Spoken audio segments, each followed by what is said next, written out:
S99 TV news.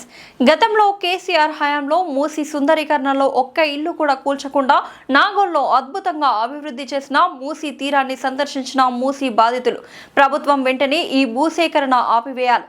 జనాలకు నష్టం జరగకుండా గత ప్రభుత్వం డెవలప్ చేసినప్పుడు ఈ కాంగ్రెస్ ప్రభుత్వం ఎందుకు చేయలేదు? చెప్పండి, ఇక్కడ పార్కులు చూసినారు, ఎట్లా ఉంది? మీ దగ్గరనేమో ఇల్లులు తీసుకుంటామంటున్నారు. ఇక్కడ అన్ని బాగానే ఉన్నాయి, మా దగ్గర ఇంకా ఏమీ లేదు. ఇప్పటికి మేము ఇన్ని రోజులు రెంట్కే ఉన్నామండి.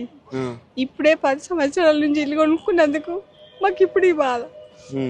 పిల్లలు పెద్దగా అయిపోయింది, ఇప్పుడే అందరు ఇంకా లోన్ల మీదనే ఉన్నది. మా బతుకులు ఏం కావాలి ఇప్పుడు? మా చిన్న బతుకులు, ఆస్తులు ఏం లేవు, ఇంకా ఇల్లు ఒక్కటే మిగిలిపోయింది. ఇట్లా కాకుండా నేను అద్భుతాలు సృష్టిస్తా 1,50,000 కోట్లు పెట్టి అని అంటున్నారు రేవంత్ రెడ్డి. ఆయన డబ్బులు వద్దు, అది ఏమద్దు, మేము తృప్తిగా కట్టుకున్న ఇల్లు మాకే కావాలి. అంతేనా? అంతే. ఏడుస్తున్నారు, బాధ అవుతుందా? బాధ అవుతుంది. మా సార్ కూడా క్యాన్సర్ వచ్చి కాలం చేసిండు. ఆయన పోయినాక ఇవన్నీ మాకు సమస్యలు. 2 సంవత్సరాలు అవుతుంది. 2 సంవత్సరాల నుంచి బాధపడుతున్నారు. మరి ఆయన ఏమంటున్నాడు అంటే, నన్ను నచ్చి ఏరి కోరి నన్ను కూసబెట్టి సీఎం సీట్ లో మీకు ఎందుకు బాధ పెడతా అంటున్నాడు. మిమ్మల్ని అసలు బాధ పెడతలేడంట కదా ఆయన. బాధ పెట్టకు, అసలు నిద్ర లేదు, తిండి లేదు, ఇంకా ఏం బాధ పెట్టాలండి చెప్పండి.